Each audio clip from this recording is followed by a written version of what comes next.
All right, Jackson Hole is next week, and as we get there, it's getting increasingly important. Of course, it was already important, given the fact that Kevin Marsh didn't have exactly reviews after his first FOMC meeting, and now there is a question of Treasury Secretary Scott Bessent really turning up the heat. Will he be attending? Right about that. I do not know. I mean, do we know that Warsh is attending?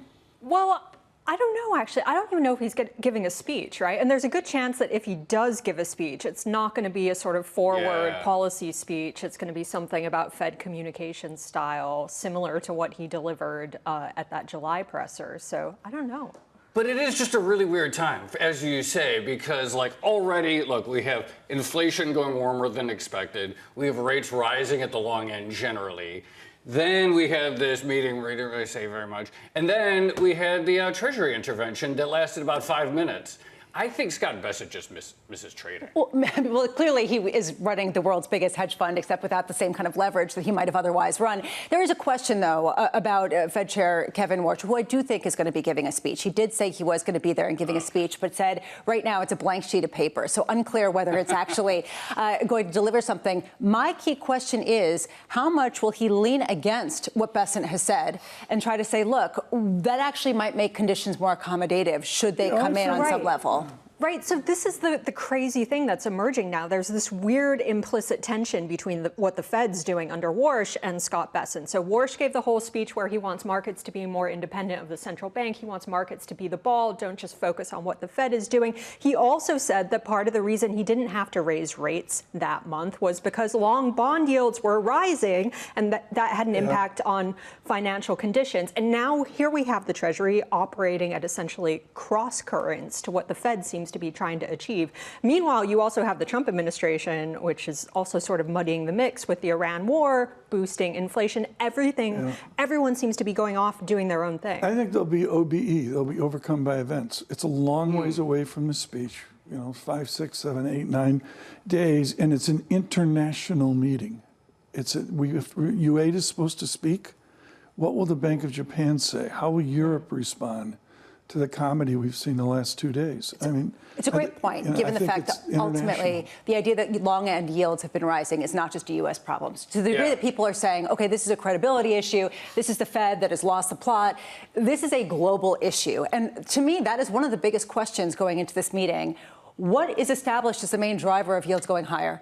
Is it inflation expectations? Nah. Break-even rates? Not so much. Is it AI-related debt issuance? Maybe. Is it just this question that we've moved from a regime where everybody was saving and putting money in markets rather than investing in things has shifted and been turned on its head? These are the questions to me. Well, you can see it really simply in the term premium, right, which Joe doesn't believe in, so he can't be part of this particular discussion. But term premium, it's the extra compensation that investors demand to hold U.S. debt. And it's been going up. And if you look at the rise in real rates recently, it's mostly been coming from that term premium. You can debate what exactly is driving that, but at a simple level, I think it's, more debt and more reluctant buyers for that debt.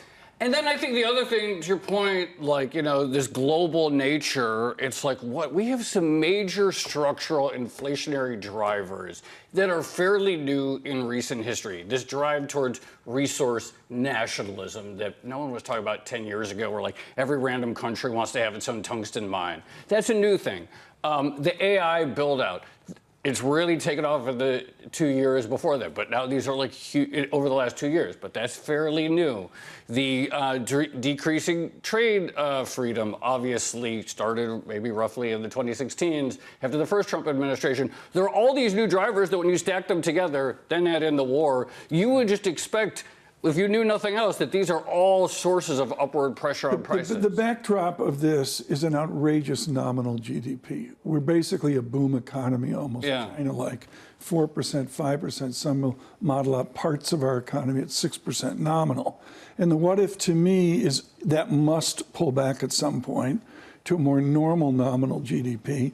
And I don't think this infrastructure of yield, of finance, of foreign exchange can handle that pullback in nominal GDP. To me, that's not what people are going to talk about visibly at Jackson Hole, but that's going to be the backstory. Are you feeling that GDP with an extra cowboy hat purchase?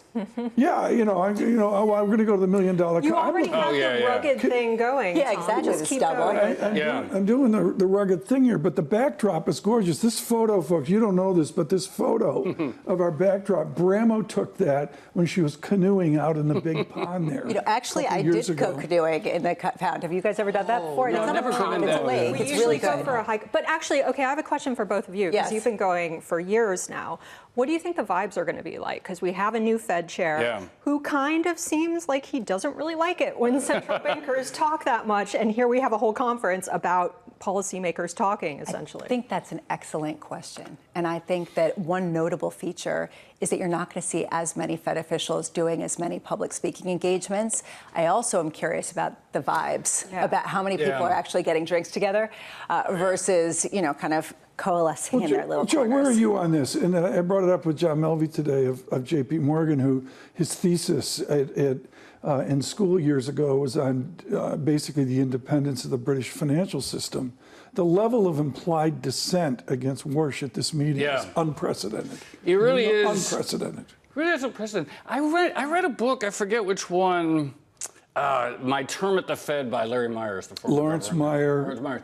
And he talked in there about like the rarity of dissent in history and how there was a norm where it's like if you have like more than 2 dissents, have you lost the board? Which was like a thing that people like. That was like, oh, it has the. I mean, Lisa's just old enough to remember when we judged a central banker by did they have ham and cheese or tuna fish in their lunch. That's right. And now we're into this hyper analysis. But the other thing Times used to be so simple. Look, I'm like very interested in these questions of like why are rates going up. I'm very interested in the meta question of like are we sort of like post the peak of like central bank being independence being this key pillar of what a successful economy looks like. But the other thing that's true is that the only thing that matters is the memory trade right now. Like everything around the world, the rates go up by 25 basis points. Reals are up at the highest level since November 2008. No, what is like? Listener, someone knows Japan up, down, and sideways. And the answer, Tracy, I always fall back to watching foreign exchange. And I don't think dollar debasement or weak dollar even is really going to be discussed here. Maybe it should be. Well, it should be, because the weird thing that's happening now is that we've had real rates going up alongside the dollar getting weaker, which is something that you don't normally see, right? Like normally, if real rates are going up, you get more inflows into dollar assets and the dollar appreciates. That hasn't been happening, which doesn't exactly imply anything flattering for investor appetite. Okay, so U8 is going to play for the home team. How does the Bank of Japan frame Jackson Hole for the troops at home? I mean, I think this sadly says something about the state of the Fed at the moment, but like I think they're going to be watching the Treasury more than Jackson Hole, right? So here's a key question, yes or no. Do you think that we're going to emerge from Jackson Hole with a clear understanding of the reaction function by the Federal Reserve? I'm going to go with a no, a big no on that. I would certainly go with a big no, but I will also add that in 15 years plus of more or less doing this job, clarity is a myth. You think you gained it for like a minute, and then there's new questions. I'm going to say yes. We could get a pain speech. Really? What do you think? I love it. I think it will be, as you mentioned earlier, a lot of people that disagree aggressively with the chairman's approach, biting their lip and being as collegial and silent in policy. The real question, do you go straight from Jackson Hole to your soiree in Los Angeles? I think there's a 1 or 2 week period between Wyoming Have you seen and the California. Outlets Gulfstream? It sits out there just past the United Gate. It's right. No. It's right there in our circle there. It's right there in the Bloomberg courtyard. Look forward to seeing you all there.